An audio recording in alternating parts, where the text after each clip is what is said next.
The dust hadn't settled on Main Street when Jeremiah Cross rode back into Dustwood. 3 years gone, and the town looked much the same, wooden storefronts weathered gray, the saloon's bat-wing doors creaking in the afternoon wind, and old Mrs. Henderson still sweeping her porch with the same worn broom. But the eyes that watched him from doorways and windows carried a different weight than before. He tied his bay mare to the post outside Murphy's general store, taking his time with the knot. No rush now. Not like that night 3 years back when he'd left with accusations still ringing in his ears and the taste of injustice bitter on his tongue. The mayor had called him a cheat then, said he'd swindled town funds at the poker table. Funny how a man's word meant everything in these parts, especially when that man wore a badge and owned half the buildings on Main Street. "Well, I'll be damned," came a voice from the store's shadow. Tom Murphy himself, grayer around the temples but still built like a whiskey barrel. "Jeremiah Cross, as I live and breathe." Jeremiah touched the brim of his hat. "Tom, heard you made quite a name for yourself. Kansas City, Deadwood. Even heard tell you cleaned out a judge in Denver." "Cards fall where they will," Jeremiah said, brushing trail dust from his black coat. It was finer than anything he'd worn when he lived here wool from back east, buttons that caught the light. 3 years of poker tables from here to California had changed more than his wardrobe. Tom's eyes narrowed, not unkind, but careful. "You know Mayor Briggs ain't gonna be pleased to see you back." "I ain't here for the mayor." "Then what brings you to Dustwood?" "Last I checked, we're still too small for the kind of games you play now." Jeremiah looked down Main Street toward the grand house on the hill, white-painted boards and real glass windows. A testament to Harold Briggs's grip on the town. "Man gets tired of strangers' faces. Thought I'd see some familiar ones, even if they ain't all friendly." Inside Murphy's store, the familiar smell of tobacco and leather brought back memories. He'd worked here once, sweeping floors and stacking goods for pennies. Now he could buy the whole establishment with what he carried in his saddlebags. Money was funny that way. It changed everything except what mattered. "Coffee," Tom offered, already pouring 2 cups from the pot on the stove. They sat on crates near the back, away from the window. Tom wanted news from the outside world, and Jeremiah obliged. He told of boom towns springing up overnight around gold strikes, of fortunes won and lost on the turn of a card, of men who'd kill for a good hand and women who'd dance for silver dollars. But he didn't tell Tom the real reason he'd come back. "Saw in the paper that Mayor Briggs got himself married," Jeremiah said, casual as discussing the weather. Tom nodded. "About 2 years back. Eleanor's her name. From Baltimore. They say, real lady. Educated and all. Plays piano at church sometime. Happy match." Tom's pause said more than words. Well, she does her duty. Hosts teas for the ladies. Helps with town socials. Pretty as a picture, too. But there's something—" he shrugged. "Ain't my place to gossip about the mayor's wife." Jeremiah sipped his coffee, bitter and strong. He'd known Harold Briggs since they were boys. Knew the man collected wives like trophies. His first had died in childbirth. The second run off to San Francisco.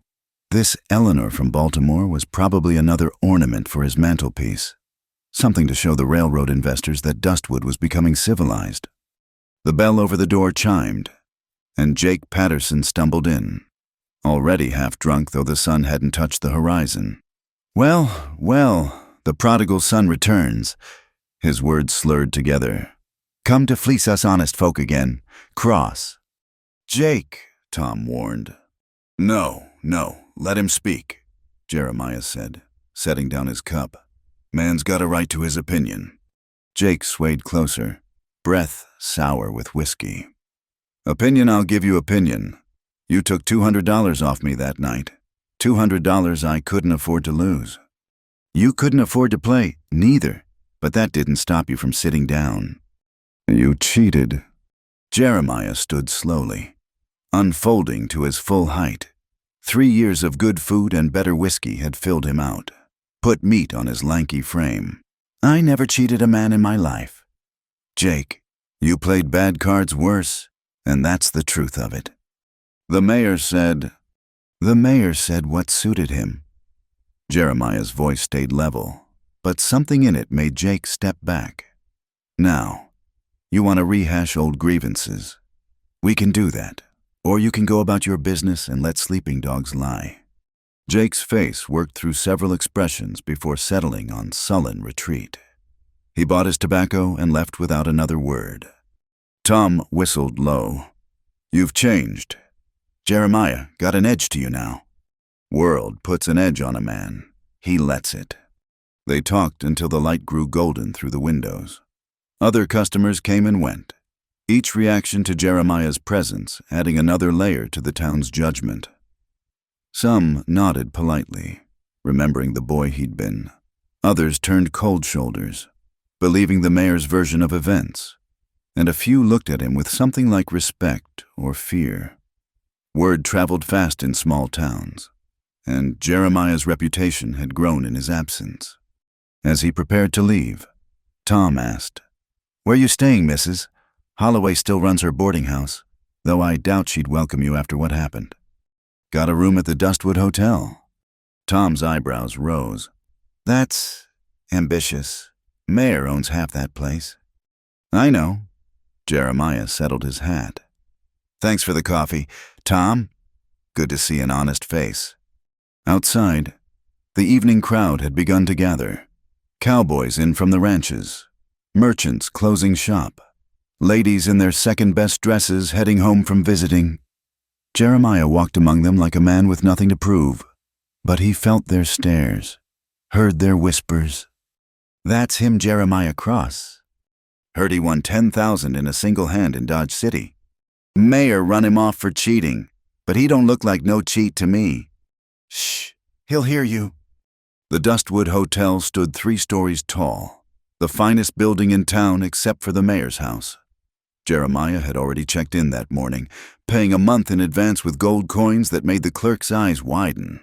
His room overlooked Main Street, and from the window, he could see the comings and goings of the town that had once been his whole world. As full dark settled over Dustwood, Jeremiah unpacked his things. Fine shirts from San Francisco, a pearl-handled Colt .45 and a leather case containing the tools of his trade, 3 decks of cards, ivory poker chips, and a pair of dice he never used but kept for luck. At the bottom of his saddlebag, wrapped in oilcloth, was the real reason he'd come back, a letter from someone who signed themselves only as a friend, telling him that Harold Briggs was planning something big with the railroad money, something that would squeeze the life out of every small rancher and farmer in the valley. Jeremiah didn't care about the town's troubles. Not really. They'd turned their backs on him readily enough when Briggs pointed his finger. But he'd learned something in 3 years of reading faces across poker tables. There was always more to the game than what showed on the surface. And Harold Briggs had taught him the most important lesson of all in the West. Justice was just another word for who held the best cards. He poured himself a whiskey from the bottle he'd bought and stood at the window, watching the lights flicker on in houses across town. Somewhere out there, in that big white house on the hill, Harold Briggs was probably sitting down to dinner with his Baltimore wife, secure in his power and position. Jeremiah smiled, a gambler's smile that gave away nothing. The game was about to begin, and this time, he intended to play it to the end.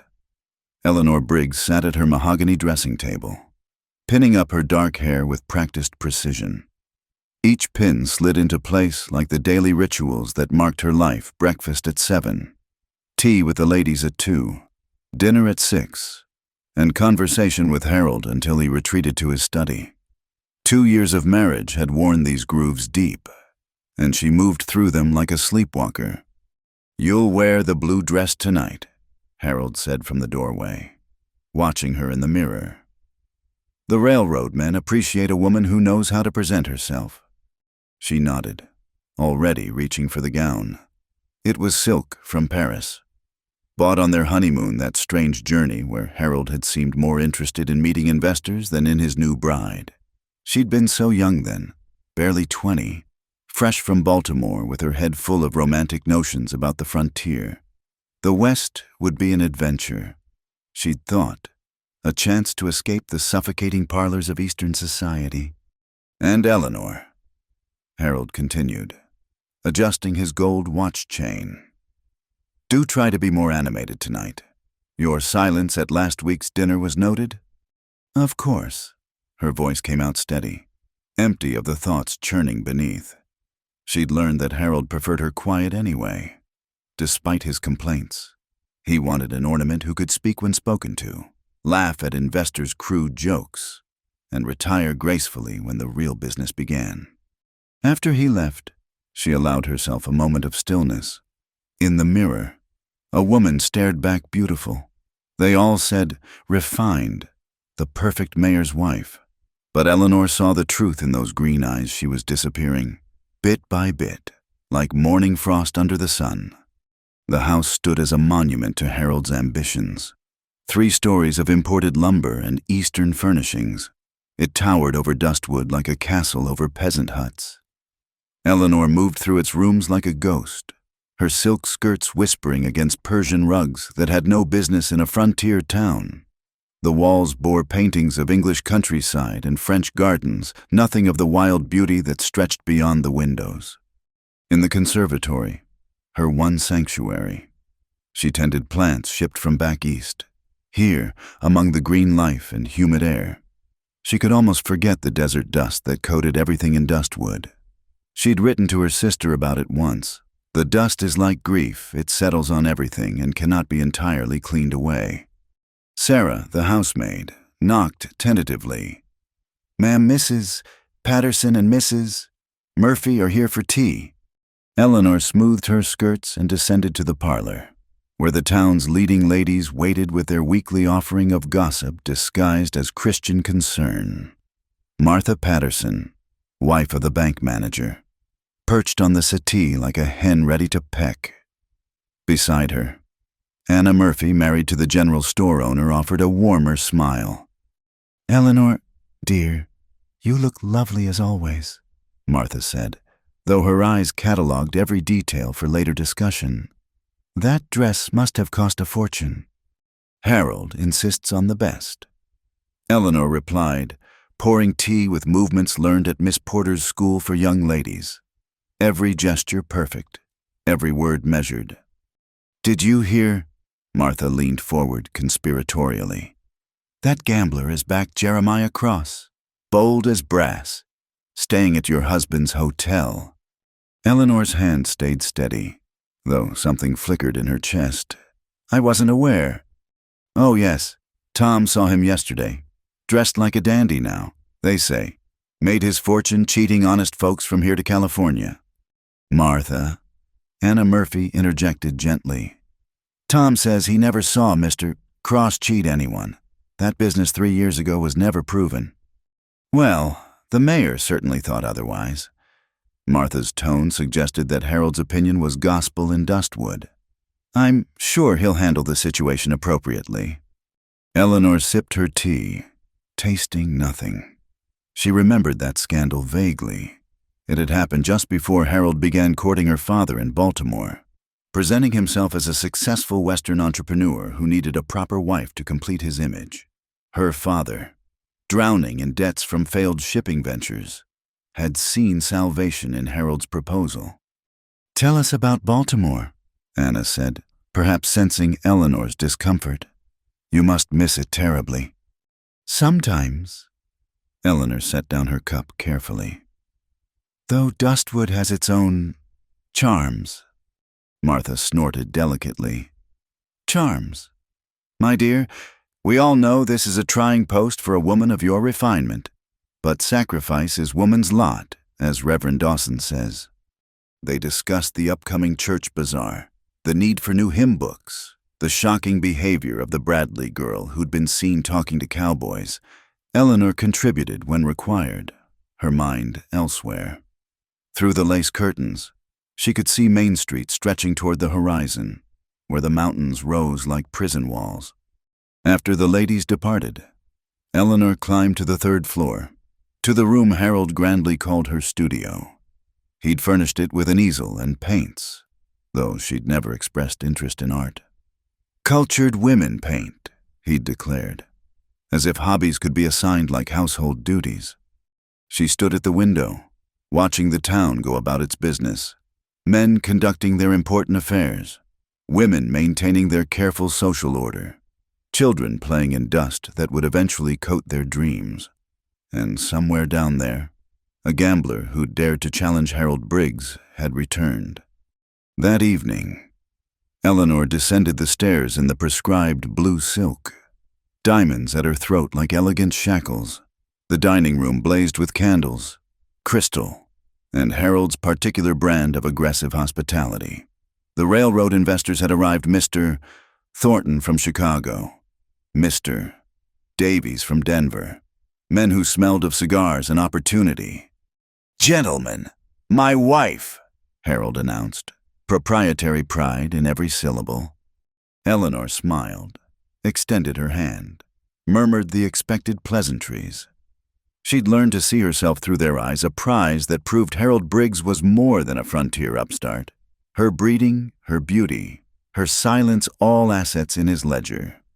During dinner, she picked at roasted quail while the men discussed the coming railroad. Numbers flew across the table like bullets, cost per mile. Government subsidies, the fortunes to be made when the tracks reached Dustwood. Harold grew more animated with each glass of wine, his grand vision spilling out in torrents. "The small ranchers will have to sell, of course," he said, waving dismissively. "Can't have their cattle interfering with progress. I've already identified the parcels we'll need." "Isn't Mr. Thompson's ranch one of those?" Eleanor asked quietly. "His family has been there for 20 years. The table fell silent. Harold's smile grew fixed. "My dear, perhaps you don't understand the complexities of business." "Of course not," she murmured, lowering her eyes. "Forgive me." "Mr. Thornton laughed, the sound like grinding gears. "Charming, Harold. Your wife is absolutely charming, like a beautiful bird in a cage." The image stayed with Eleanor through the rest of dinner, through the brandy and cigars from which she was excluded, through Harold's perfunctory kiss on her cheek before he returned to his study. A bird in a cage, singing on command, preening for visitors, slowly forgetting the sky. In her room, she unpinned her hair and let it fall like dark water down her back. Through the window, Dustwood lay quiet under stars that seemed impossibly distant. Somewhere in that darkness, life continued real, messy, dangerous life, the kind she'd traded away for security and position. She thought of her sister's last letter, full of Baltimore gossip and gentle inquiries about her happiness. How could she explain that she'd become a character in a story someone else was writing, that she spoke lines crafted by others, moved through scenes directed by her husband's ambitions? At her writing desk, she pulled out paper and pen, then sat staring at the blank page. What was there to say that she was dying by degrees in a beautiful house, that she sometimes forgot the sound of her own laugh, that she watched the desert hawks wheeling free and envied them with an ache that threatened to crack her careful composure? Instead, she wrote, "Dearest Catherine, all is well in Dustwood. Harold's business ventures continue to prosper. The weather has been fine. Your loving sister, Eleanor." Another lie added to the collection, smooth as pearls on a string. She sealed the letter and prepared for bed, moving through her nightly ablutions like a ritual against the emptiness. Tomorrow would bring another day of tea and proper behavior, another dinner where she'd ornament Harold's table, another night in this bed that felt vast as the prairie and twice as lonely. As she lay in the darkness, she heard Harold's heavy tread on the stairs, passing her door without pause on the way to his own room. 2 years of marriage had taught her to be grateful for his disinterest. There were worse fates than being ignored, though sometimes she wondered if invisibility wasn't its own kind of death. Outside, a coyote called to the moon, wild and free and absolutely itself. Eleanor pressed her face into the pillow and did not weep. The mayor's wife didn't have the luxury of tears. The Dustwood Community Hall blazed with light and noise. transformed for the railroad investment auction from its usual humble state. Harold Briggs had spared no expense. Chinese lanterns hung from the rafters. Tables groaned under the weight of imported delicacies, and a string quartet from Denver filled the air with refined melodies that seemed at odds with the rough-hewn walls. Eleanor stood beside Harold at the entrance, greeting guests with practiced grace. Her emerald gown had arrived from San Francisco just that morning, and Harold had nodded his approval. "You'll outshine every woman here," he'd said, as if she were competing in some contest she'd never entered. "Judge Morrison, how delightful," she murmured, extending her gloved hand to the territorial judge. "And Mrs. Morrison, that brooch is exquisite." The routine came naturally now. Compliment the women, defer to the men, laugh at the appropriate moments, maintain the perfect balance between warmth and distance. She'd become expert at being present while absent, her body performing its duties while her mind wandered the vast spaces between stars. "Ah, Thornton," Harold boomed, abandoning her to pump the railroad man's hand. "Ready to make history tonight?" Eleanor continued greeting arrivals alone, her smile never wavering.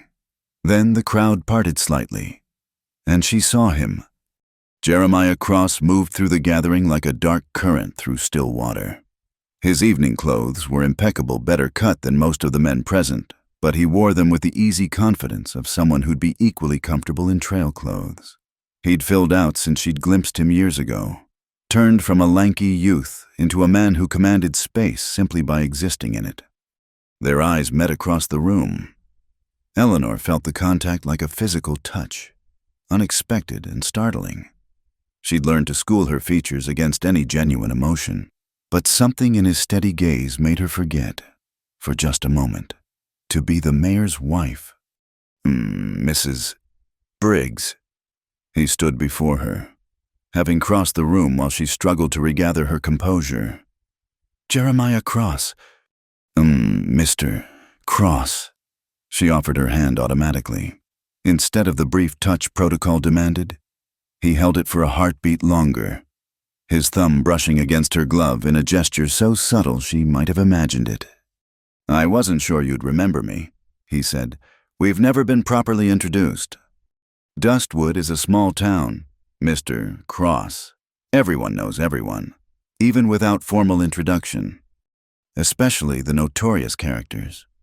His smile held self-mockery and something else, a kind of recognition that made her pulse quicken. "Eleanor," Harold's voice cut between them like a blade. "I see you've met our local prodigal." He positioned himself at her elbow, proprietary and dismissive at once. "Cross, surprised you'd show your face here." "Why wouldn't I?" Jeremiah's tone stayed mild, but Eleanor sensed steel beneath. "I heard there was an auction. Thought I might invest in Dustwood's future." Harold's laugh held no humor. "With what marked cards?" "Harold," Eleanor said softly, a gentle reproof that she knew he'd ignore. "With money earned at honest games," Jeremiah replied, "though I understand if that concept is foreign to you." The air between the men crackled with old animosity. Eleanor felt herself becoming invisible again, the way women did when men squared off. But Jeremiah glanced at her, including her in the moment rather than dismissing her. "Would you care for some refreshment, Mrs. Briggs?" he asked.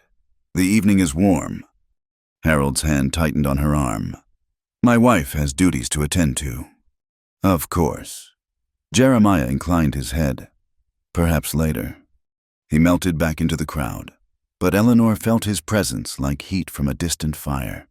Throughout the next hour, as she played hostess and Harold worked the room, she found her gaze drawn to him. He moved with purpose but without hurry, speaking to ranchers and merchants with equal ease, his charm apparently erasing years of scandal for everyone except her husband. When Harold called the room to order for the auction, Eleanor took her designated seat in the front row, surrounded by the other wives. Martha Patterson leaned over to whisper, "Can you believe he dare show up after what he did?" "What exactly did he do?"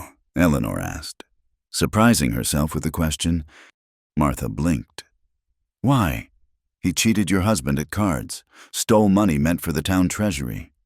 Was it proven? Well, Harold said so. Isn't that enough? Eleanor didn't answer, watching as Harold took the podium. The auction began with smaller parcels grazing rights, water access, promises of profit when the railroad arrived. Men bid with the fevered intensity of gamblers, though they'd sneer at anyone who said so. Then, Harold announced the prize-exclusive shipping contracts for the first year of rail service. Gentlemen, whoever wins this bid will control the economic future of Dustwood. The bidding started at $5,000. Thornton jumped in immediately, followed by Davies and several others. The amount climbed rapidly: 10,000, 15, 20. Eleanor watched fortunes change hands with casual words. Enough money to feed families for lifetimes spent like poker chips. 25,000. Jeremiah's voice cut through the noise. Silence fell like a hammer blow. Harold's face went rigid. The bid is 25,000 from Mr. Cross. Do I hear? You can't accept his money, someone shouted. He's a cheat. His money spends like anyone else's, Judge Morrison observed dryly. The bidding resumed, but Jeremiah matched every raise with calm persistence. At 40,000. Even Thornton dropped out. At 50,000. Only Harold's favored investor, Davies, remained. 60,000. Jeremiah said. Davies shook his head. Defeated. Eleanor heard gasps from the crowd. It was an astronomical sum, more than the town's entire budget for 5 years. Harold's gavel hand trembled slightly. 60,000 once, twice. 70,000. The new voice belonged to Harold himself. Eleanor turned to stare at her husband, as did everyone else. He couldn't possibly have that much money, not without. You're bidding on your own auction? Judge Morrison asked. The terms allow it, Harold said tightly. 70,000. 80. Jeremiah countered without pause. Eleanor saw the trap now. Harold couldn't back down without losing face, but matching the bid would require him to reveal financial arrangements better kept private. Sweat beaded on his forehead despite the evening cool. 80,000 once. He dragged the words out, hoping for rescue. Twice. Let it go, Harold, Eleanor heard herself say. The words came out clearly, carrying in the hushed room. Harold's gaze snapped to her, fury and disbelief warring in his expression. A wife didn't speak at such moments, certainly not to contradict her husband publicly. Sold, he spat out, bringing the gavel down with excessive force. The crowd erupted in conversation. Jeremiah made his way to the payment table, producing bank drafts that made the clerk's eyes widen. Real money, then not bluff or bravado, but actual fortune laid on the table. Eleanor excused herself, needing air. The side door led to a small courtyard where couples sometimes strolled. She stood in the shadows of a cottonwood, breathing in the sage-scented night. That was brave of you. She didn't startle, somehow she'd expected him to follow. Jeremiah stood a respectful distance away, his face half hidden in darkness. It was practical, she said. Harold didn't have the money to continue. You knew that. Most wives wouldn't. Most wives aren't required to help with the household accounts when their husbands are too drunk to do it themselves. The admission surprised her. She never spoke of Harold's drinking, not even to herself. But something about this man, this moment, made truth easier than lies. May I? He gestured to the space beside her. She nodded, though she knew she shouldn't. They stood in comfortable silence, watching stars pierce the desert sky. Why did you come back? She asked eventually. Unfinished business. The money Harold accused you of taking. Among other things. He turned to look at her directly. You don't believe I took it? It wasn't a question. Eleanor met his gaze. No.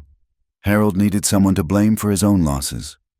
You were convenient young, without connections, easy to exile. You see clearly, Mrs. Briggs." "Eleanor," she said, then wondered why she'd offered her given name. And seeing clearly is a curse, not a gift. Ignorance would be easier, but not better. "No," she agreed, "not better." Inside, the quartet struck up a waltz. Through the windows, she could see couples beginning to dance. Harold, no doubt charming investors, as if the auction hadn't just shifted power in ways he couldn't yet calculate. "Would you dance?" Jeremiah asked. "Here, I mean, not inside where her husband would see, where it would cause scandal, where the careful walls she'd built would crack." "I shouldn't." "I know." But she placed her hand in his anyway, and they moved together in the courtyard's shadows.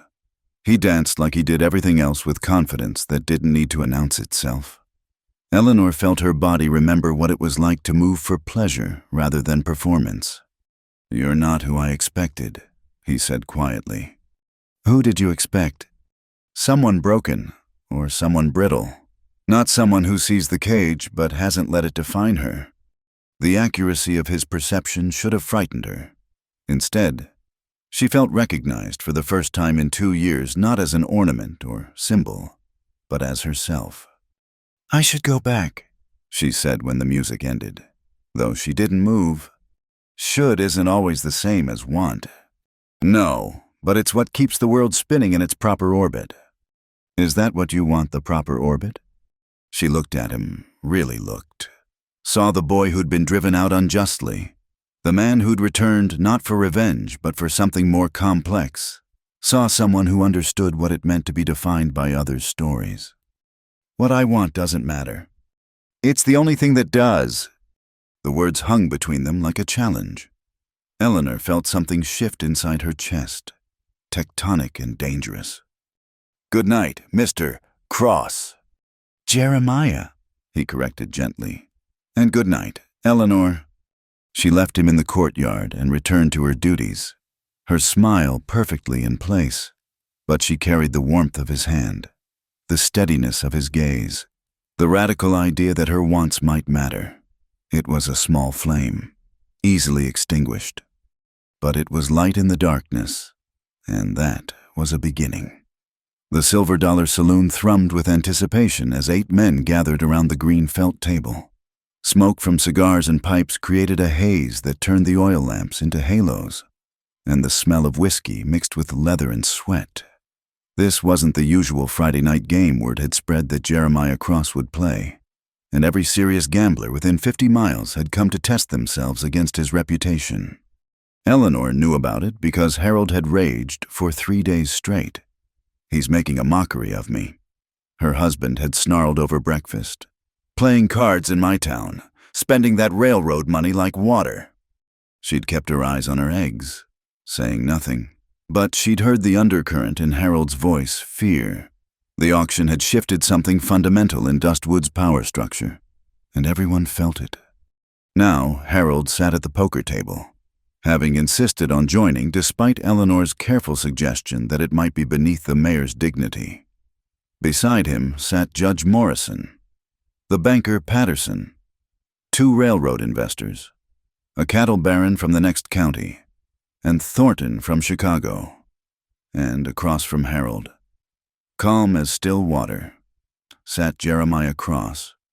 "Stakes are high tonight, gentlemen," the dealer announced. "Minimum buy-in of $500, no limit on raises."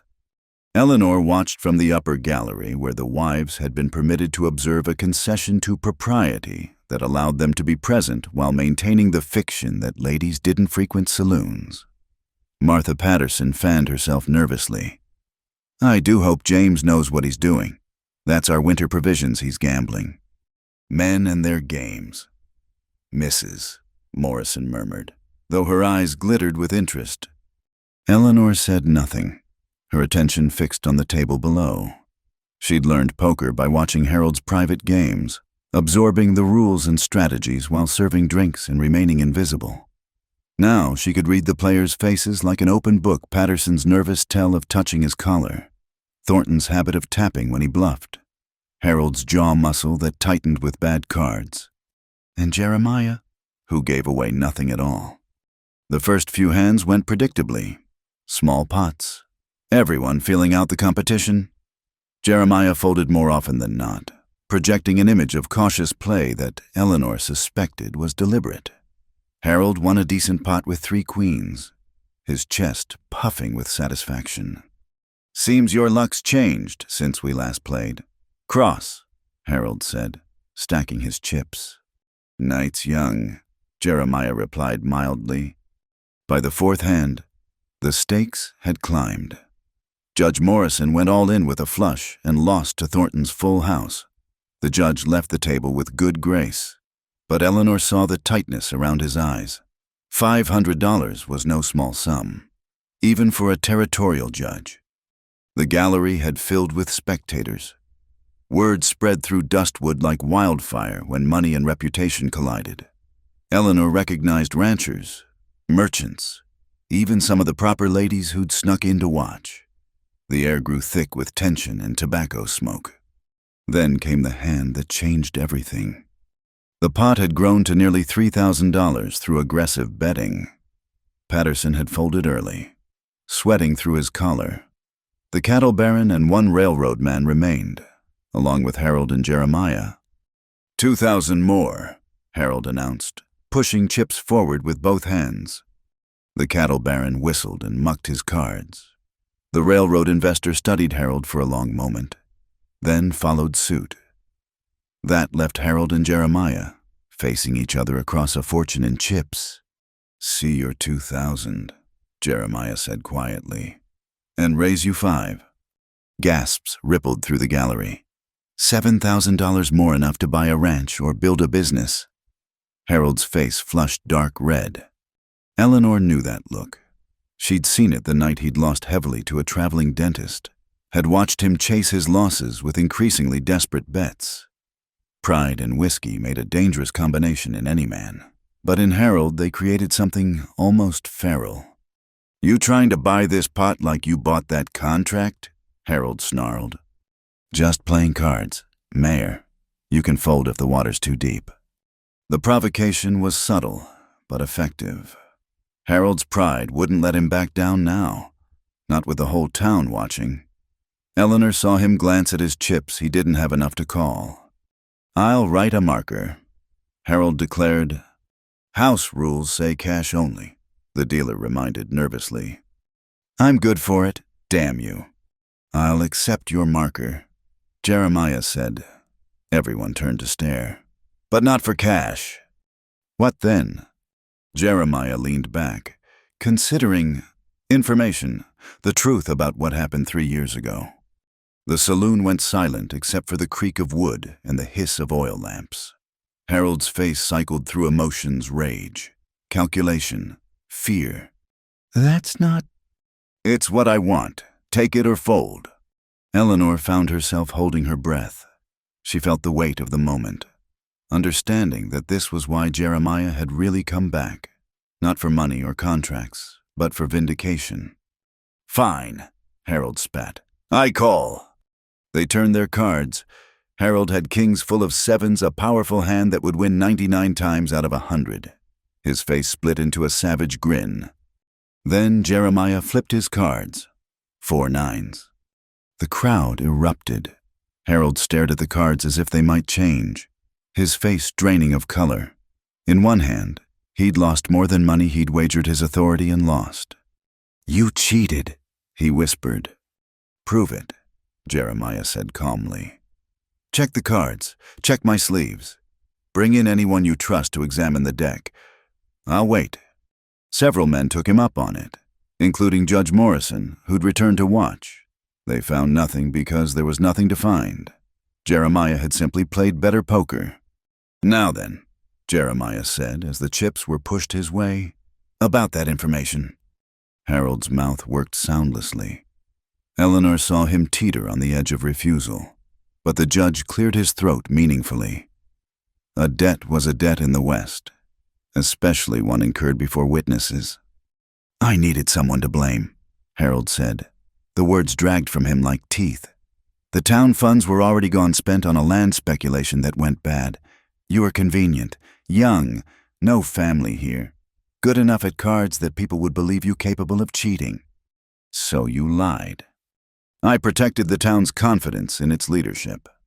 Jeremiah laughed, short and bitter. You protected yourself. He stood, leaving the mountain of chips on the table. Gentlemen, I believe that concludes my evening. Cash me out, dealer. The crowd parted as he walked toward the door. At the last moment, he looked up at the gallery, his eyes finding Eleanor's. Something passed between them, acknowledgement, understanding, a shared recognition of truth revealed. Harold stumbled to his feet, swaying slightly. You think you've won something. You're still nothing but a gambler. Cross, a drifter with no place in decent society. Maybe, Jeremiah said without turning. But I'm an honest one. He left, and chaos broke loose. Everyone talked at once, the story already growing in the telling. Harold shoved through the crowd, fleeing the scene of his humiliation. Patterson tried to follow but thought better of it. In the gallery, Martha Patterson had gone pale. Did he lie about the money? It seems so. Mrs., Morrison said grimly. This will change things. Eleanor rose quietly and slipped away.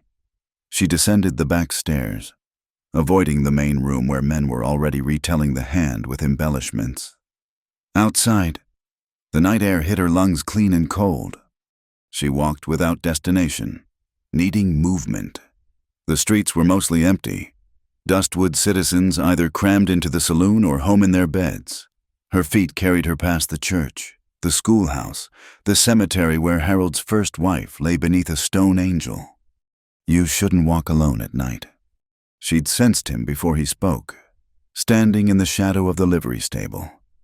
Jeremiah stepped into the moonlight, his evening clothes making him look like a refined ghost.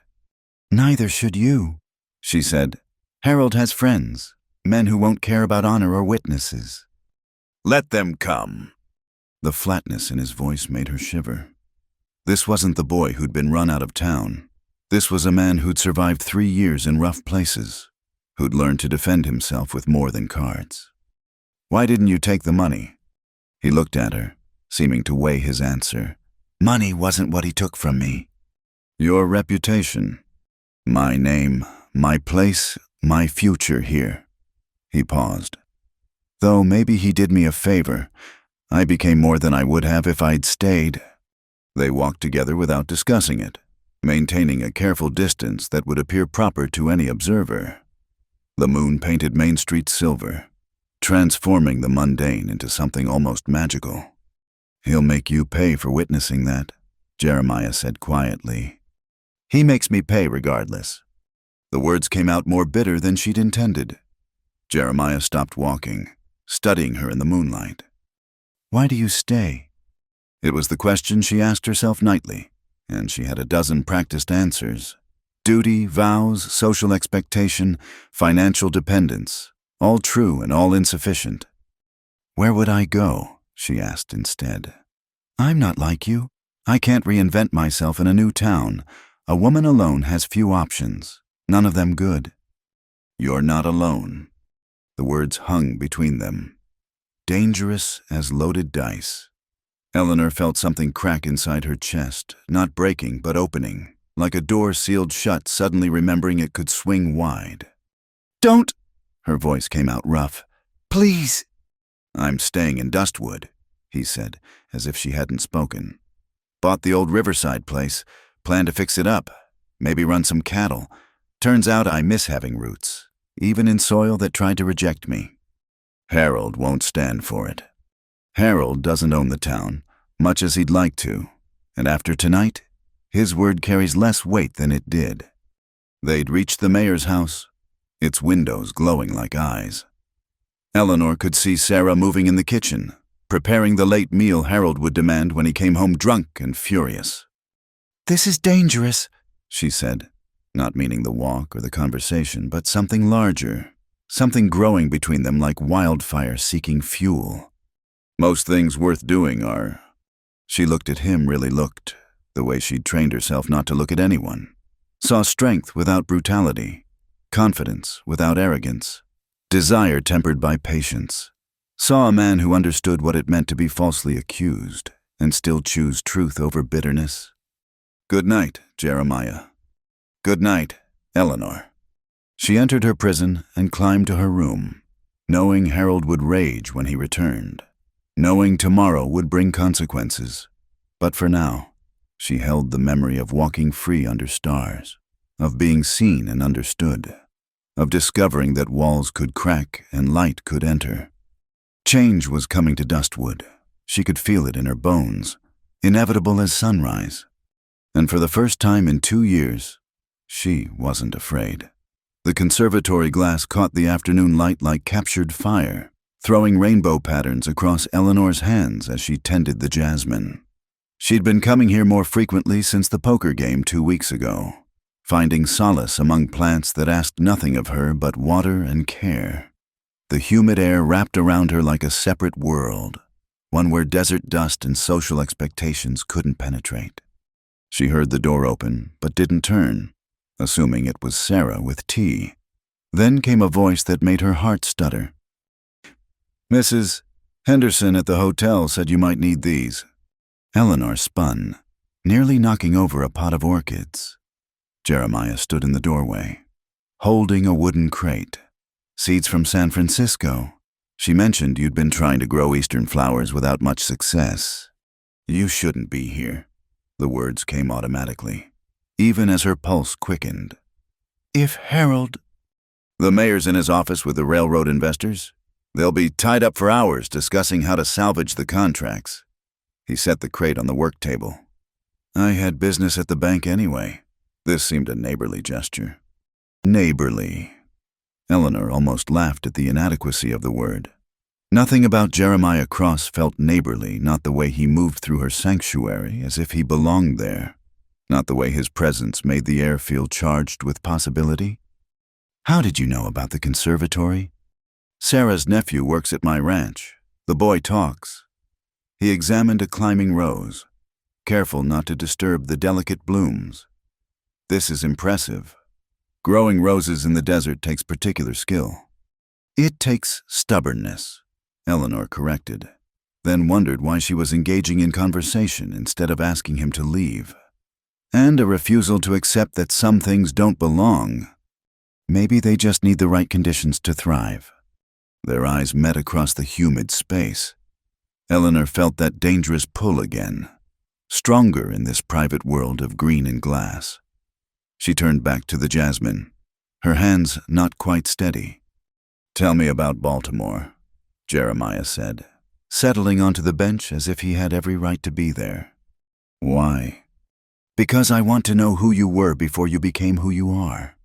The simple honesty of it undid her. When was the last time anyone had asked about Eleanor rather than Mrs. Briggs? "I was nobody special," she said, surprising herself by continuing. "My father owned ships, or rather, he owned debt on ships. My mother died when I was 12. I have a sister, Catherine, who married well and lives properly." She pulled dead leaves from a fern with unnecessary force. "I was educated to be decorative and obedient. When Harold appeared with his money and his plans, my father saw salvation. I saw escape." "From what?" "From slowly suffocating in drawing rooms, discussing weather and fashion while life happened elsewhere."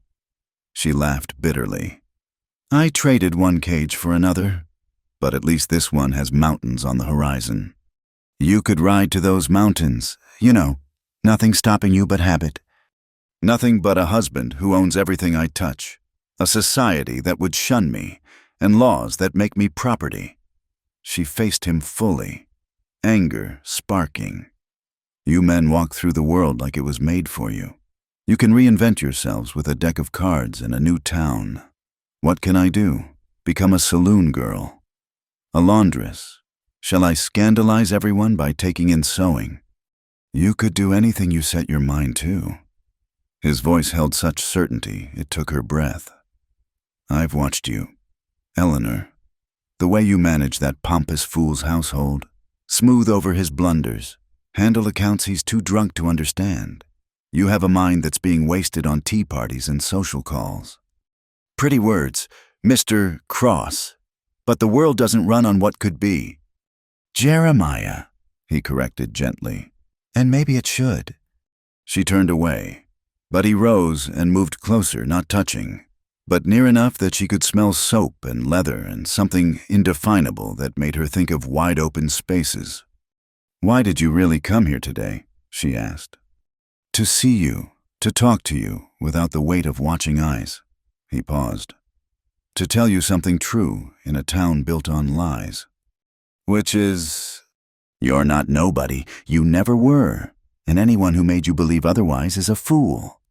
Eleanor felt tears threaten, which horrified her.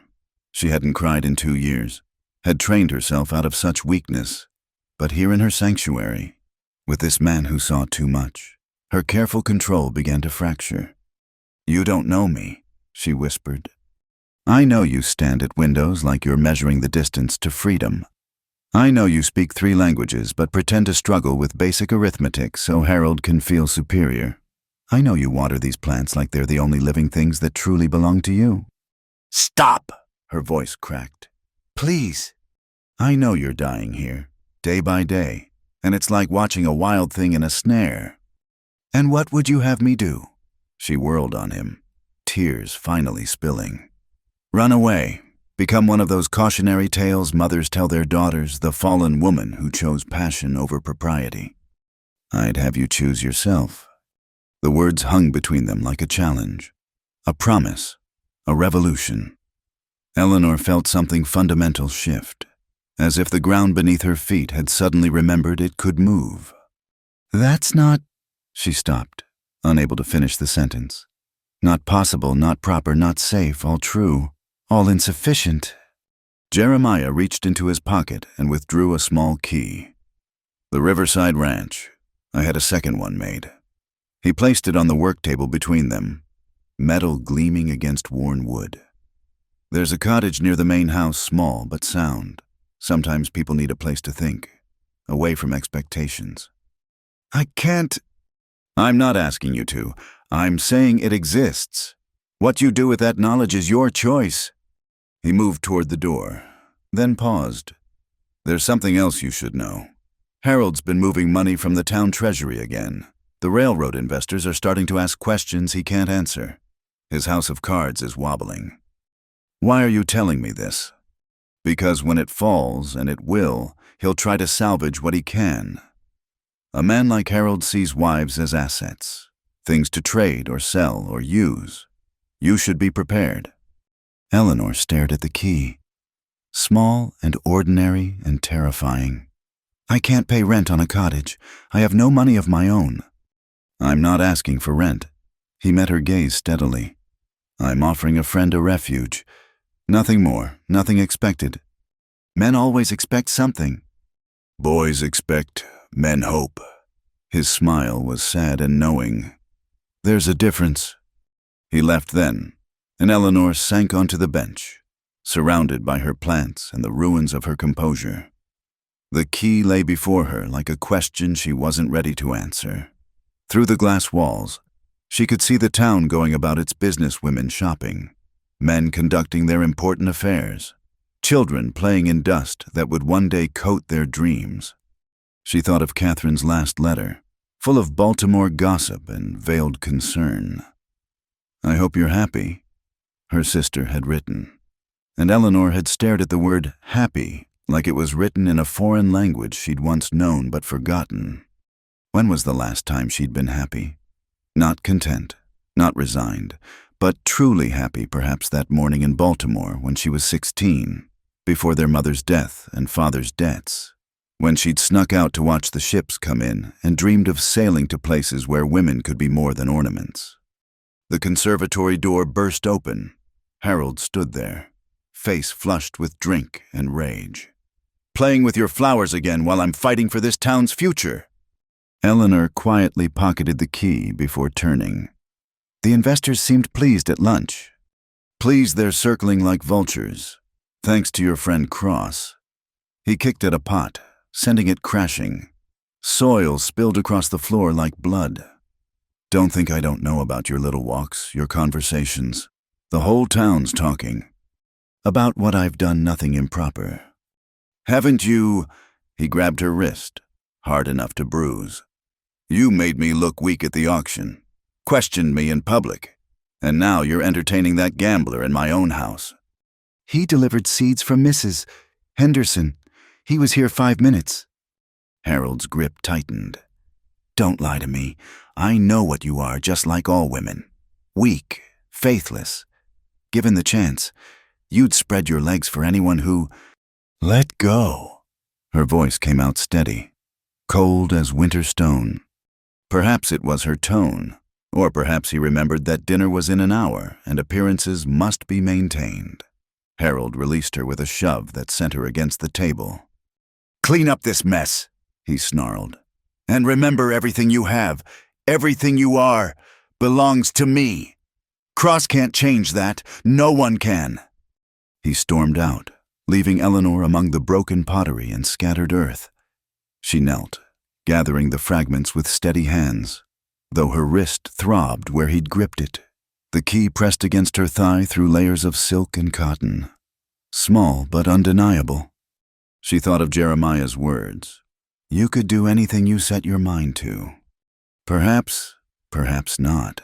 But as she swept soil from the floor and repotted the damaged plant with gentle hands, Eleanor felt something new taking root. Not hope exactly, that was too dangerous, but possibility, growing in secret like seeds in dark earth, waiting for the right conditions to bloom. Through the glass, the mountains stood patient and eternal, promising nothing but enduring just the same. Eleanor touched the hidden key and allowed herself, for just a moment, to imagine what freedom might taste like. Then she rose, smoothed her skirts, and went to prepare for dinner. The mayor's wife had duties to perform, but Eleanor, just Eleanor, had begun to remember she existed. The storm rolled in from the mountains just after midnight, lightning splitting the sky like cracks in black glass. Eleanor lay awake listening to thunder shake the house, her wrist still aching where Harold had gripped it. He'd drunk himself unconscious in his study, leaving her to make excuses to their dinner guests. She'd perfected the art of graceful lies. The mayor is indisposed. Pressing town business. He sends his regrets. But tonight, something had snapped inside her. Perhaps it was the way Thornton had leered at her across the table, or how Davies had patted her hand with false sympathy while his eyes calculated her worth like livestock. Or perhaps it was the weight of the key hidden in her jewelry box, its presence changing everything and nothing. When the next thunder crack came, Eleanor rose. She dressed in her plainest dark dress, the one she wore for gardening, and wrapped herself in an old cloak, moving through the house like a ghost. She avoided the creaking boards she'd memorized over 2 years of sleepless nights. Harold's snores echoed from his study, punctuated by muttered curses even in sleep. Outside, the rain hit like cold needles. Eleanor had never been out in a storm alone.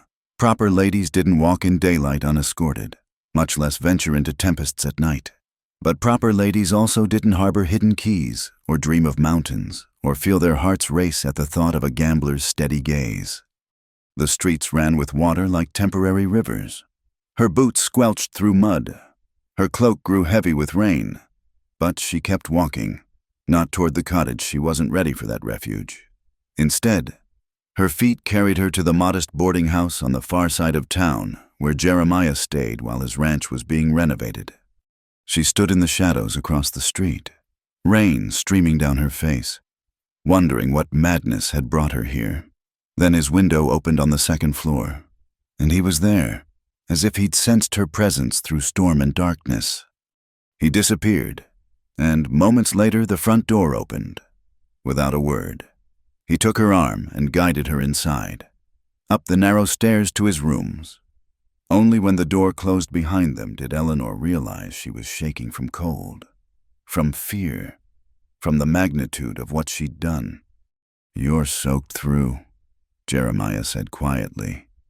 He handed her a towel and turned his back while she removed her dripping cloak. "There's whiskey if you need it." "I don't drink whiskey." But she took the glass he offered anyway, letting the burn chase away the chill. The room was simple: a bed, a chair, a table with a deck of cards worn soft from use. Nothing like Harold's ostentatious displays of wealth, but it felt more honest somehow. "Why did you come here?" Jeremiah asked. He'd pulled on a shirt but left it unbuttoned, and Eleanor found herself studying the play of lamplight on his skin. "I don't know." The truth felt strange on her tongue. "I couldn't stay in that house tonight. Couldn't breathe." He nodded as if that made perfect sense, moving slowly, telegraphing his intentions. He took her hand and examined her wrist. The bruises had darkened to purple-blue. Harold's fingerprints marked clearly on her pale skin. "I'll kill him," Jeremiah said conversationally, as if discussing the weather. "No." Eleanor pulled her hand back. "That's not why I came here." "Then why?" She met his eyes, saw her own tempest reflected there. "To remember what it feels like to choose." The rain hammered against the windows. Somewhere in the night, a shutter banged loose, keeping time like a wild heartbeat. Eleanor knew she should leave, knew every moment here pushed her further across a line she couldn't uncross. But she was tired of lines, tired of shoulds, tired of being a character in someone else's story. "Tell me about the years you were gone," she said. So he did. Sitting in that spare room while the storm raged, he painted pictures with words of boomtowns that appeared overnight and vanished just as quickly, of fortunes won and lost on the turn of a card, of men who lived by their own codes because law hadn't caught up to the territories yet. He told her about learning to read faces better than books, about nights when the pot held enough to buy a farm, but walking away felt like winning, about loneliness that bit deeper than winter wind. "But you came back," Eleanor said. "I thought I came back to clear my name, to show Harold and everyone else that they couldn't break me." He leaned forward, elbows on knees. "But that first night, when I saw you at the auction like you were drowning in plain sight and nobody noticed, I knew I'd really come back for something else." "Don't," the word came out rough, "don't make this into something it's not." "What is it then?" Eleanor stood, pacing to the window. Lightning illuminated the town in stark flashes, familiar and foreign at once. "I'm a married woman seeking shelter from a storm. Nothing more. Is that what you need me to believe?" "It's what I need to believe." She pressed her forehead against the cool glass. "If I let myself think this is something else, something real, I'll never be able to go back." "And I have to go back. I don't have the luxury of burning bridges." "What if they're already burning?" She turned to find him standing closer, not touching but near enough that she could feel his warmth. The lamplight turned his eyes to dark gold, and Eleanor remembered what it felt like to want something for herself, not for propriety or survival, but pure, selfish desire. "This is dangerous," she whispered. "Yes, it could ruin everything. Yes, I'm not free to make this choice. You're the only one who can make it." The storm chose that moment to intensify. Thunder crashing so close the windows rattled. Eleanor startled, and suddenly Jeremiah's arms were around her, steady and sure. She should have pulled away. Instead, she let herself be held, let herself feel safe for the first time in longer than she could remember. "I dream about leaving," she confessed into his shoulder. "Pack nothing, take nothing. Just walk into the desert until the town disappears. But I'm a coward. You're the bravest person I know. How can you say that I smile while Harold destroys people's lives? I pour tea for men who see me as furniture. I pretend everything is fine while dying inside. You survive. In a world designed to break you, you survive. That takes more courage than any gunfight or poker game." Eleanor lifted her head, meeting his gaze. The space between them hummed with possibility. She could kiss him, wanted to, with an intensity that shocked her. Could let this night become something that would change everything. Burn it all down, salt the earth behind her. Instead, she stepped back. I should go. Jeremiah didn't argue, didn't press. He retrieved her now dry cloak and helped her into it with careful hands. The rain's letting up. I'll walk you back. No. If someone sees, then let me watch from here. Make sure you get home safe. Eleanor touched his face. Just once, fingertips against stubble. A promise or farewell. She wasn't sure which. Thank you for the shelter, for not asking for more than I can give. Eleanor? Her name on his lips sounded like a prayer.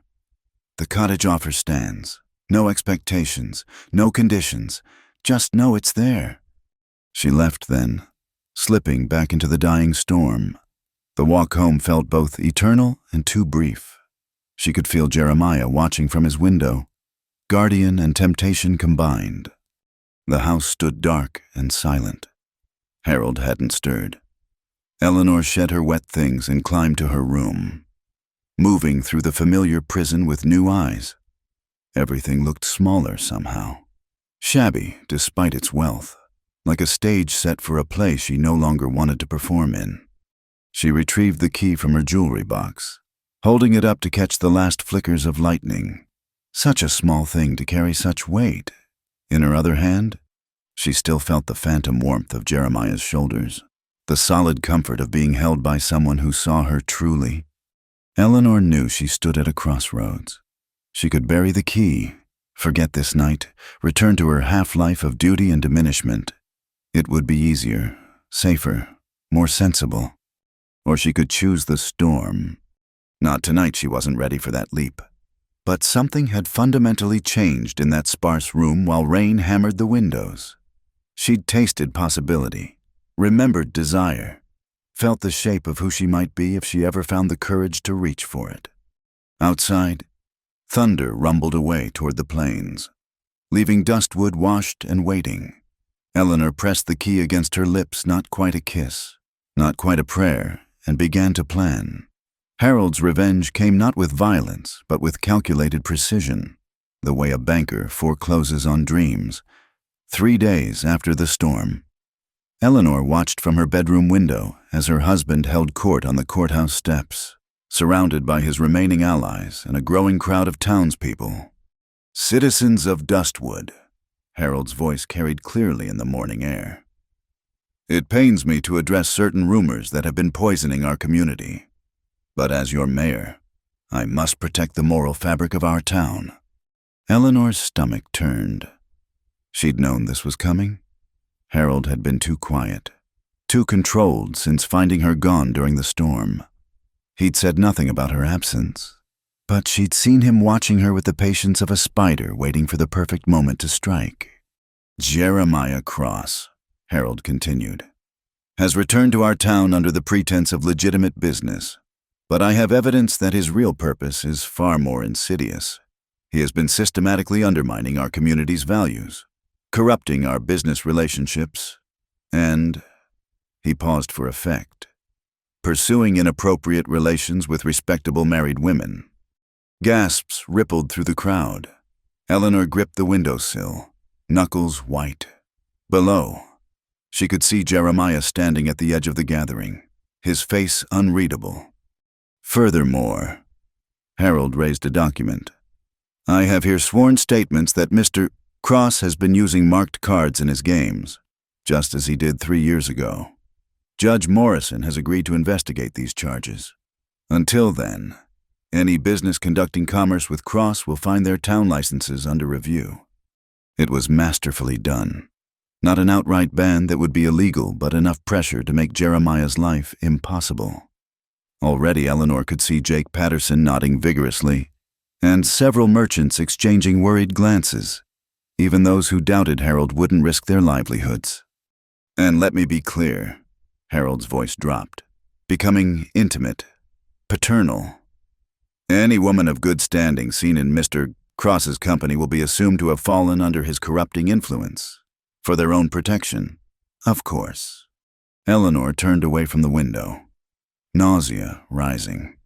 She'd underestimated Harold's cruelty, thought his pride would keep him from publicly hinting at scandal. But he'd found a way to cage her more effectively than locks ever could with shame and social isolation. Sarah knocked tentatively. "Ma'am, the mayor requests your presence in his study." Eleanor found Harold behind his desk, looking pleased with himself. The morning's performance had invigorated him in a way she found disturbing. "Sit," he commanded. She remained standing. "What do you want?" "Harold." His face darkened at her tone, but he maintained his composure. "I want you to understand your position. Cross is finished in this town. Oh, he might linger for a few weeks, but without supplies, without workers, without anyone willing to risk association with him, his ranch will fail. He'll slink away like the cur he is." "Is that all?" "No." Harold stood, moving around the desk with predatory grace. "You will write to your sister. Tell her you're homesick, that the frontier doesn't agree with your delicate constitution. Request an extended visit to Baltimore." Eleanor's heart stuttered. "What?" "6 months should do it, long enough for this scandal to die down, for Cross to disappear, for people to remember that you're my wife and nothing more." He gripped her chin, forcing her to meet his eyes.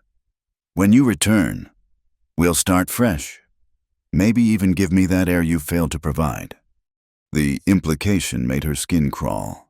Their marriage bed had been mercifully cold for over a year. Harold preferring his whiskey and his mistresses at the saloon. The thought of him touching her again. "I won't go."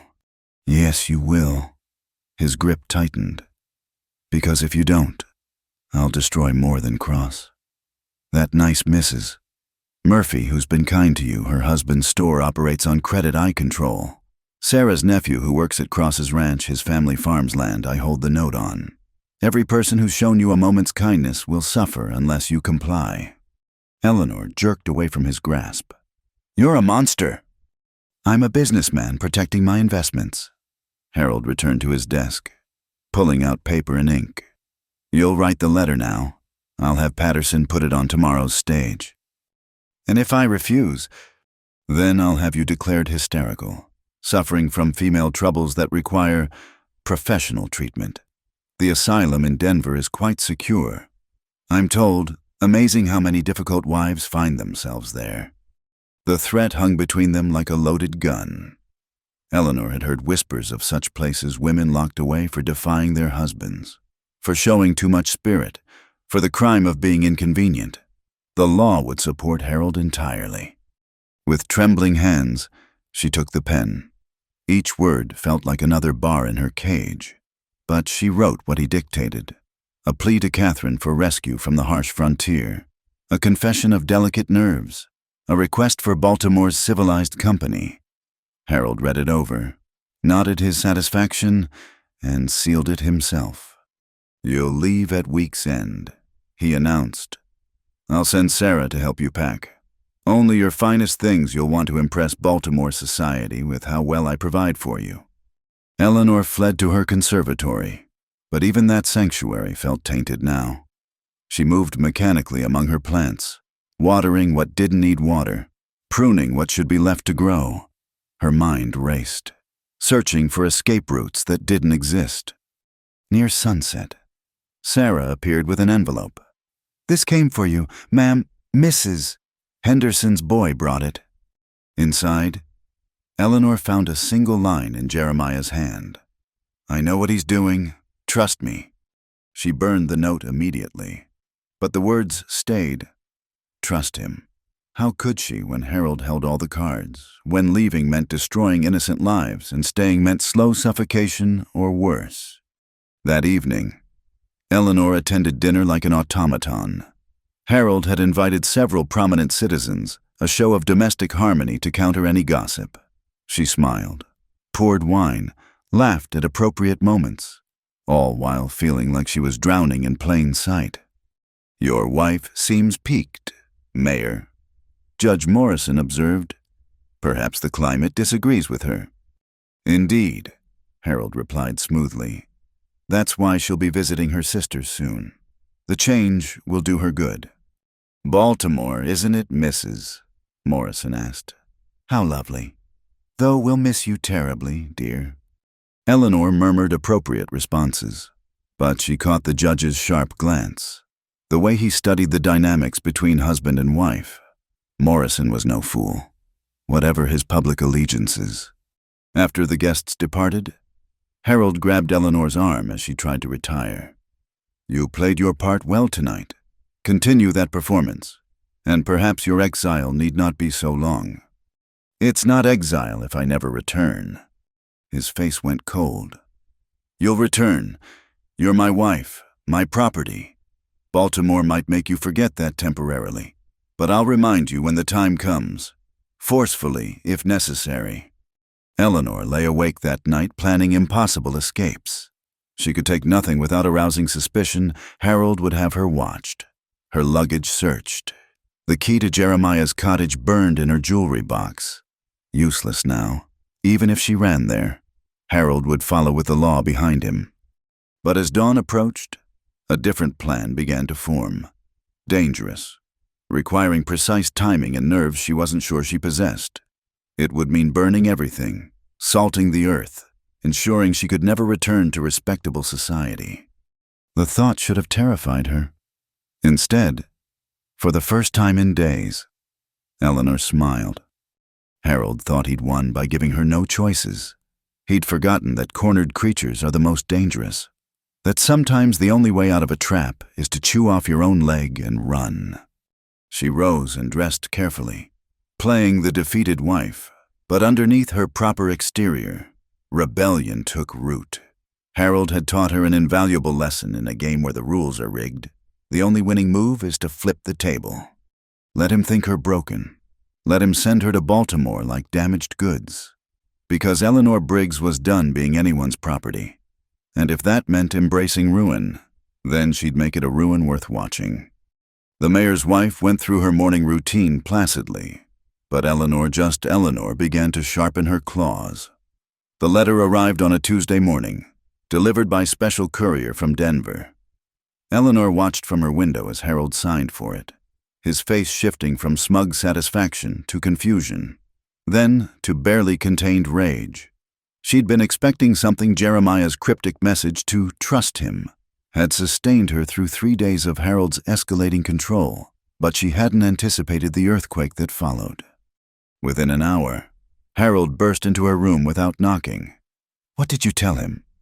Eleanor set down her embroidery with deliberate calm.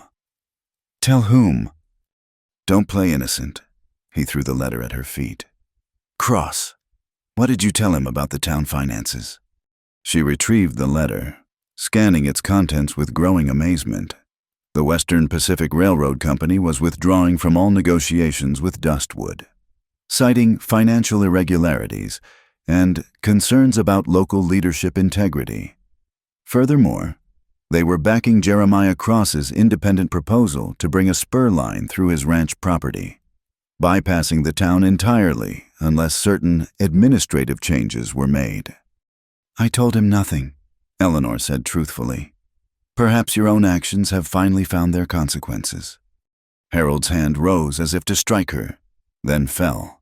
Even he wouldn't risk visible bruises with her Baltimore departure so close. "He's behind this. That poker game was just the beginning. He's been planning this all along." A knock interrupted. Sarah peered in nervously. "Sir Mr. Patterson and Judge Morrison are here. They say it's urgent." Harold stormed out. Eleanor followed at a distance, positioning herself where she could hear without being seen. The men's voices carried clearly up the stairs. "It's over, Harold," Judge Morrison said bluntly. "The railroad investigators found discrepancies going back 5 years. Missing funds, false ledgers, property deeds that don't match official records. How did you think this would end?" "Cross planted that evidence." "No," Patterson interrupted, surprising Eleanor with his firmness. "Cross simply showed them where to look. The evidence was always there. Harold, we all knew it, even if we kept quiet for the town's sake. But this is beyond covering up. The territorial governor's involved now." Morrison continued. "You have 2 choices: resign quietly and make restitution, or face criminal charges. Cross negotiated that much, said the town had suffered enough without a public trial. Eleanor heard a crash. Harold sweeping something from his desk.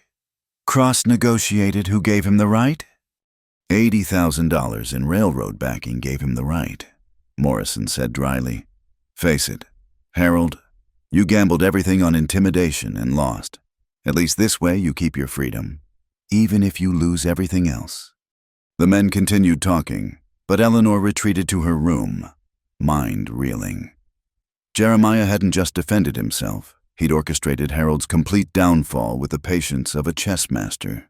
The poker game, the auction, even his visible presence in town had all been moves toward this checkmate. That evening, Harold found her in the conservatory. He looked haggard, aged a decade in hours. For a moment, Eleanor almost pitied him. Then she remembered every casual cruelty, every reminder that she was property, every threat against innocent people. You're not going to Baltimore, he said flatly. Oh, I need liquidable assets. Your jewelry, your dowry funds, anything of value. The house will have to be sold, but that won't cover half what I owe. He laughed bitterly. Your friend Cross made sure the terms of restitution would strip me bare. He's not my friend. No, then why did he insist on one particular condition? Harold pulled out another document. The moment I sign my resignation, our marriage is to be legally dissolved. Abandonment. He suggested. Seems I've been keeping a woman in Denver for 2 years. Imagine my surprise to learn that. The territorial judge has already agreed to expedite the decree. Eleanor's hands stilled on the jasmine she'd been tending. What? Oh yes, your gambler thought of everything. Even produced witnesses to my mistress, who does exist. By the way, though I hardly thought it mattered, you'll be a free woman within the week, untouched by scandal since you're the wronged party. His voice turned venomous. Tell me you didn't plan this together. I didn't know. The truth of it left her breathless. Freedom, offered not as escape, but as justice. I knew nothing of this. Harold studied her face, perhaps seeing honesty for the first time in their marriage. Then he's a better man than I gave him credit for, or a more cunning one. He turned to leave, then paused. For what it's worth, Eleanor, you were wasted on me. I wanted a trophy and got a woman too good for what I could offer. That's my only regret in this whole mess. He left her among the plants and glass, the closest thing to an apology she'd ever receive. Eleanor sank onto the bench, overwhelmed by the sudden shift in her world. Within days, she'd be neither wife nor widow, but something rarer, a divorced woman with cause, reputation intact, free to choose her own path, as if summoned by her thoughts. Jeremiah appeared in the doorway. He looked tired but satisfied, like a man who'd completed a long journey. Sarah let me in, he said. Harold's locked himself in his study with a bottle. Doubt he'll surface before morning. You destroyed him. It wasn't an accusation, merely observation. I destroyed the fiction he built. The man himself was always hollow. Jeremiah moved into the conservatory, careful not to crowd her. Are you angry? I don't know what I am. Eleanor stood, needing movement. You gave me freedom I didn't ask for, couldn't have imagined, but you also took away my choice in how to claim it. Would you have chosen differently? She considered lying, then dismissed it. They'd moved beyond such pretenses. No, I'd have stayed trapped forever, afraid of the consequences of leaving. You cut the bars and forced me to fly. Forced is a strong word. You could demand Harold contest the divorce, though I doubt he has the resources or will for a fight. Why? Eleanor faced him fully. Why go to such lengths, the ranch? The railroad, you could have had those without freeing me. Jeremiah was quiet for a long moment, choosing his words like a man selecting cards. That night in the storm, you said you dreamed of walking into the desert until the town disappeared. I couldn't stop thinking about it, you disappearing, becoming nothing, because the world convinced you that was better than claiming what you wanted. He stepped closer, still maintaining careful distance. I've been a ghost for 3 years. Eleanor, drifting from town to town, table to table, never belonging anywhere. I don't want that for you. You deserve roots, but ones you choose to plant. And if I choose to plant them near you? The question hung between them like dawn breaking. Jeremiah's control finally cracked, showing the want he'd kept leashed for weeks. Then I'd count myself the luckiest gambler in the territory. But that's your choice to make. When you're ready, with no debts or duties clouding it. Eleanor laughed, surprising herself with the sound. When had she last laughed from joy rather than social obligation? You're offering me complete freedom and hoping I'll freely choose you. That's either the best or worst bet you've ever made. I've played worse odds.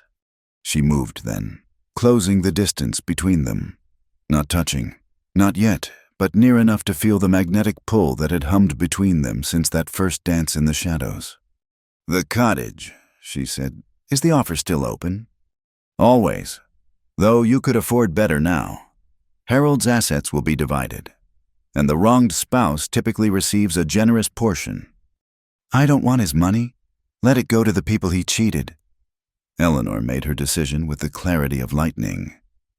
I'll take what's mine, my mother's jewelry, my dowry funds, nothing more, and I'll rent your cottage while I decide what comes next. And what do you think comes next? Eleanor smiled, feeling possibility unfurl like wings. I think I'll learn to keep books for a ranching operation. I think I'll plant a garden with vegetables instead of just flowers.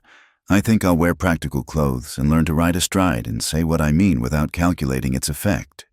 She paused, meeting his gaze steadily. And I think, eventually, I'll kiss a gambler who bet everything on my freedom and won. Eventually. I've been Harold's wife for 2 years. I need time to remember who Eleanor is before I can offer her to anyone else. She touched his hand, just briefly. Can you wait? I've waited 3 years. What's a little longer? They stood together in the glass sanctuary, surrounded by plants that had grown despite desert soil and impossible odds. Outside, Dustwood was already buzzing with gossip about Harold's fall and the railroad's new direction. By morning, Eleanor would be the subject of every conversation, the mayor's wife who'd somehow emerged from scandal untouched. Let them talk. She had a cottage to claim, a life to build, and eventually, when she was ready, when she chose it freely, a love to explore with a man who'd gambled everything on the radical notion that she deserved to choose her own story. The mayor's wife was finished, but Eleanor, just Eleanor, was about to begin. The morning Eleanor left the mayor's house for the last time. She carried only 2 valises and her mother's jewelry box. Sarah wept at the door, but Eleanor pressed coins into her hand severance Harold wouldn't pay and promised to send word when she was settled. The grand house already felt like a tomb, half its furnishings tagged for auction. Its master fled in the night to avoid creditors. You sure about this, ma'am? Sarah asked.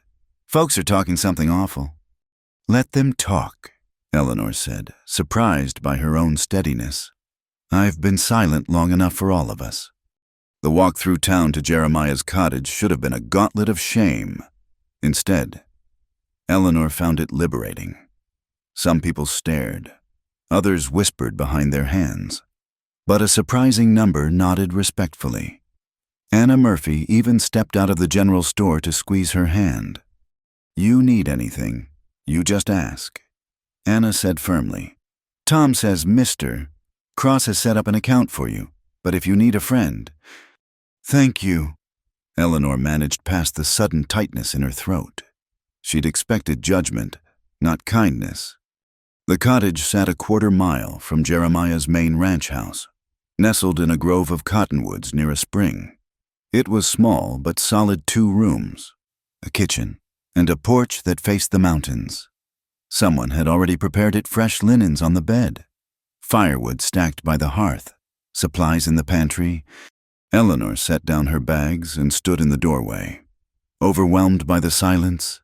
No servants to manage, no social calls to make, no Harold to appease, just her and the vast sky and choices that belonged to no one else. A knock interrupted her reverie. Jeremiah stood on the porch, holding a basket. "From Mrs. Henderson. She said you'd need proper welcoming." Inside the basket, fresh bread, preserves, dried beans, coffee, the basics of frontier life, offered without judgment. Eleanor felt tears threaten again. When had simple kindness become so foreign? "Thank you," she said. Would you like to come in? I could make coffee." He shook his head gently. "You need time to settle, to breathe. I just wanted to make sure you had everything necessary." "Jeremiah?" She stopped, unsure how to navigate this new territory between them. "What happens now?" "Whatever you choose. The cottage is yours as long as you want it. I'll be at the main house if you need anything, but I won't impose. This is your time. Eleanor, your space." He left her then, and Eleanor spent the rest of the day learning her new home. She unpacked slowly, placing her few belongings with care. Her fine dresses looked absurd in the simple wardrobe, but she'd kept them as reminders not of who she'd been, but of who she was choosing not to be. As sunset painted the mountains purple, she sat on the porch with a cup of tea, watching the day end without obligation. No dinner parties to host, no conversations to manage, no performances to give. Just Eleanor in the cooling air and the sound of her own thoughts. That night, she slept deeper than she had in years. The days that followed developed their own rhythm. Eleanor rose with the sun, made simple meals, tended the small garden behind the cottage. She discovered muscles she didn't know she had, blistered hands that had only known silk, found satisfaction in coaxing vegetables from soil. Jeremiah kept his distance as promised, but his presence was felt in thoughtful gestures, a new hoe left by the garden gate, fresh eggs appearing on her porch, a riding skirt and boots in exactly her size delivered without comment. On the 5th day, she walked to the main house. She found him in his study, surrounded by ledgers and correspondence. He looked up, and his smile made her pulse quicken. "I want to earn my keep," she announced. "You mentioned needing help with the books." "Eleanor, you don't have to." "I want to, I need to." She moved into the room, noting the chaos of his filing system. "I managed Harold's accounts for 2 years without him knowing. I'm good with numbers, and I need purpose beyond watching beans grow." He studied her for a long moment. "All right, but I pay fair wages. Room and board is enough." "No." His voice turned firm. "You work, you earn, that's not negotiable." They spent the afternoon going through accounts. Eleanor discovered she enjoyed the puzzle of numbers, the satisfaction of bringing order from chaos. Jeremiah's business was more complex than she'd expected beyond the ranch and railroad contracts. He had investments in mining operations, a stake in a Denver bank, correspondence from lawyers in San Francisco. "You're not just a gambler," she said, surprised. "Never was. Cards were just the starting capital. The real game is building something that lasts." They worked in companionable silence, broken only by questions about entries or discussions of ranch operations. Eleanor felt something unknot in her chest. This was partnership, she realized. Not ownership or ornament, but two people building something together. As the days turned to weeks, she established new patterns. Mornings in the garden, afternoons with the books, evenings on her porch, or, increasingly, sharing dinner with Jeremiah. They talked about everything: his years of wandering, her childhood in Baltimore, dreams deferred and possibilities emerging. "Do you miss it?" he asked one evening as they watched sunset paint the sky. "The society life, the comfort." Eleanor considered. "I miss having a piano. I miss my sister, but the rest," she shook her head. "It was killing me slowly. Here, I can breathe." The town, meanwhile, adjusted to the new reality. Harold's departure had created a power vacuum quickly filled by Judge Morrison's steady leadership. The railroad construction began, bringing prosperity and problems in equal measure. Some citizens still whispered about the scandal, but Eleanor found she cared less each day. She'd been at the cottage 6 weeks when she woke, knowing something had shifted. The morning felt different, charged with possibility. She dressed in a riding skirt, pulled her hair back simply, and walked to the main house with purpose. Jeremiah was at the corral, working with a young horse. He turned at her approach, and she saw the question in his eyes. "I've been thinking," she said without preamble, "about what comes next." He left the corral, giving her his full attention. "And I like the work. I like the cottage. I like the life I'm building." She took a breath, steadying herself. "But I find myself walking here each day hoping for more than ledgers and conversation." "Eleanor, let me finish." She stepped closer, seeing his control fracture. "You gave me freedom without conditions. Time to remember who I am. I remember now. I'm someone who takes risks on things that matter. Someone who chooses hope over fear. Someone who's ready to stop waiting for life to begin." "What are you saying?" Instead of words, Eleanor answered with action. She kissed him, there in the morning light with ranch hands probably watching and gossip sure to follow. Kissed him like she'd wanted to since that night they danced in shadows, since he'd offered her keys to more than cottages. When they parted, both breathing unsteadily, Jeremiah touched her face with wondering fingers. "Are you sure?" "I've never been surer of anything." Eleanor smiled, feeling wild and free and utterly herself. "Though we should probably discuss logistics. The cottage is perfect for now, but perhaps we could add a room. For books, and maybe, eventually, other things." "Other things?" His grin turned wicked. "That's a conversation that might require a more formal arrangement."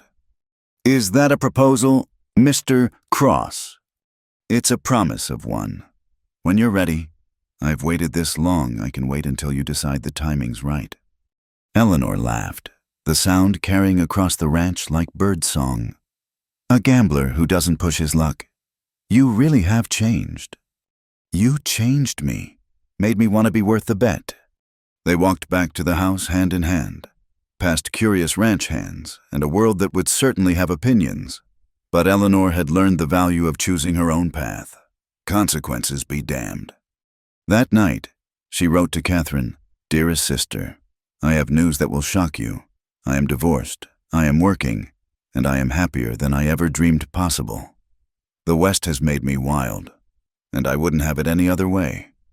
Your loving sister, Eleanor." P. says, "I'm learning to ride astride. Mother would be horrified and secretly proud."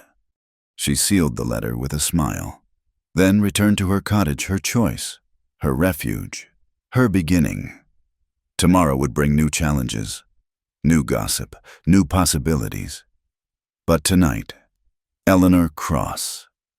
The name already feeling right in her mind was exactly where she belonged, free, loved, and writing her own story at last, 5 years later. Eleanor Cross stood on the porch of the Dustwood Social Club, watching the evening crowd gather.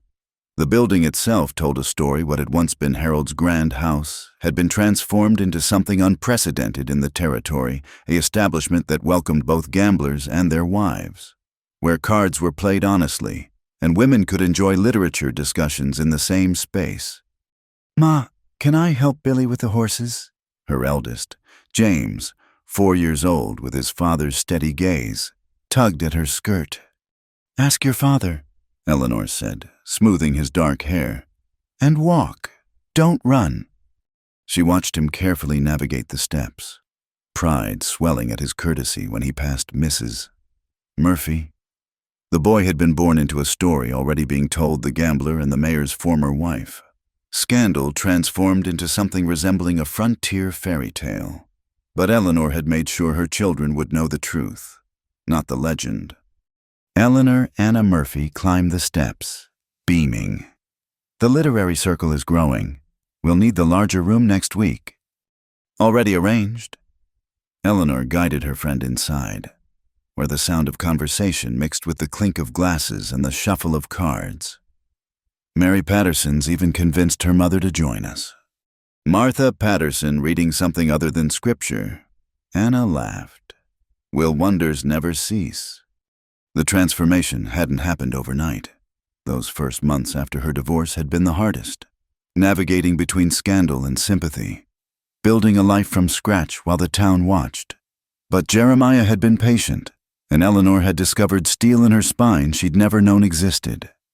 They'd married quietly a year after Harold fled a simple ceremony with only close friends. Nothing like the spectacle of her first wedding. Eleanor had worn a practical blue dress and spoken her vows clearly, meaning every word. When Jeremiah slipped his mother's simple gold band on her finger, she'd felt anchored rather than chained. Quite a crowd tonight. Jeremiah appeared at her elbow, little Margaret sleeping against his shoulder. Their youngest had inherited Eleanor's delicate features but her father's unshakable calm. The railroad crews in town, Eleanor noted. Tom should have a profitable evening. Tom Chen, their partner in the establishment, had arrived with the railroad workers and stayed, recognizing opportunity in a town learning to balance propriety with prosperity. His poker tables were scrupulously honest. His whiskey watered just enough to keep men conscious, and his respect for Eleanor's vision had made their unusual partnership work. Speaking of profit, Jeremiah handed her an envelope. From the Denver Bank. The investment in the hotel chain paid off handsomely.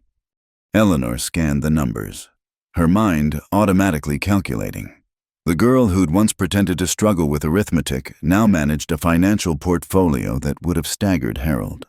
She'd discovered an aptitude for business that thrived when freed from artificial constraints. We could expand the lending library, she mused. Catherine's been sending books from Baltimore. Whatever you think best. Jeremiah shifted Margaret gently. Though perhaps we should discuss that other expansion first. Eleanor placed a hand on her still flat stomach, where their third child grew. Time enough for plans. Though I warn you, if it's another boy, he's not being named after any of your poker friends. You wound me. I thought Full House Cross had a nice ring to it. She swatted him gently, earning a grin that still made her pulse quicken. 5 years of marriage hadn't dimmed the spark between them, if anything. Shared purpose had strengthened it. Mrs.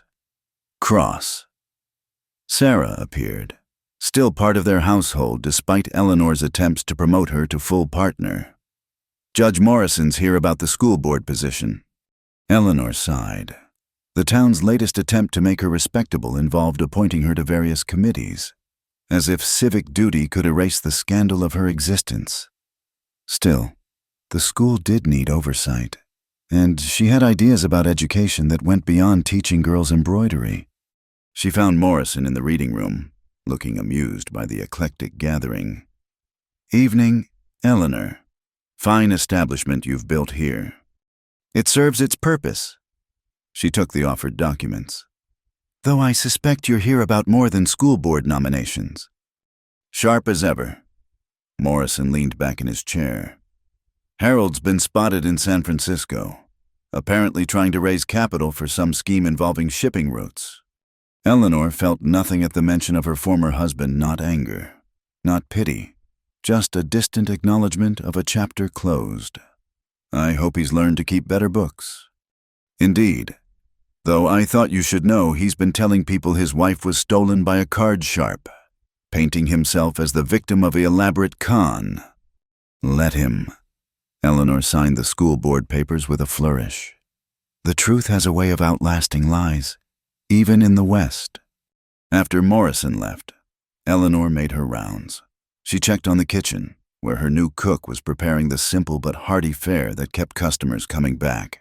She looked in on the card room, where Jeremiah was teaching young cowboys the danger of drawing to inside straights. She paused at the literary circle, where women who'd once whispered about her now debated Dickens with passion. This was her world built on scandal, sustained by determination, thriving on the radical notion that people could change their stories. The mayor's wife would have been appalled. Eleanor Cross was proud. As the evening wound down, she found herself in the garden behind the building. She'd insisted on keeping Harold's conservatory, transforming it into something that actually lived rather than merely displayed. Vegetables grew beside flowers, practical and beautiful in equal measure. "You know what I heard today?" Jeremiah joined her among the plants. Having handed the children to Sarah for bedtime, some traveling preacher was warning about the dangers of independent women, used us as an example of moral decay. Eleanor laughed, rich and unrestrained. "Moral decay? Is that what we're calling it?" Apparently, though he seemed particularly offended by the idea of wives keeping business ledgers. Jeremiah pulled her close, his hands gentle on her waist. "Clearly a sign of civilization's collapse. Clearly." Eleanor leaned into his warmth, watching stars emerge above the glass roof. "Though if this is decay, I rather prefer it to preservation." They stood together in comfortable silence, the sounds of their unconventional life murmuring around them. In the distance, a train whistle announced the night freight, carrying goods and dreams across the territory. The railroad that had nearly destroyed them had become just another thread in Dustwood's tapestry. "No regrets?" Jeremiah asked, as he did sometimes when the night grew quiet. Eleanor turned in his arms, framing his face with her hands. "How could I regret choosing myself? Choosing you, choosing this?" She gestured at their kingdom, the business that challenged conventions, the family that defied expectations, the life that bloomed despite arid soil. "Harold offered me a cage with golden bars. You offered me the sky. Even a fool knows which to choose. Some called you a fool for choosing it. Then I'll be a happy fool over a miserable lady any day." They walked back through the social club, closing doors and dimming lamps. Tom was tallying the evening's take, humming a song from his homeland. Sarah had left coffee warming for the morning, everything in its place, but a place Eleanor had chosen rather than inherited. In their bedroom, the cottage long since expanded into a proper home, Eleanor unpinned her hair while Jeremiah checked on the children. She caught her reflection in the mirror and smiled at what she saw. Lines around her eyes from laughing, calluses on her hands from work. A body that had borne children in labor and emerged stronger. Not the porcelain doll Harold had wanted, but something better, a woman complete in herself. "The preacher was wrong," Jeremiah said, returning. "You haven't decayed anything. You've made it grow." Eleanor moved into his arms, thinking of all the women who'd pulled her aside over the years, whispering questions about choice and change. Some had found their own courage, others remained trapped. But the conversation had begun, and in the West, conversations had a way of becoming revolutions. "We've made it grow," she corrected. "All of us, together." Outside, Dustwood slept under infinite stars. The town that had once whispered scandal now spoke of success, of a gambler who'd won more than money and a woman who'd gambled everything on freedom.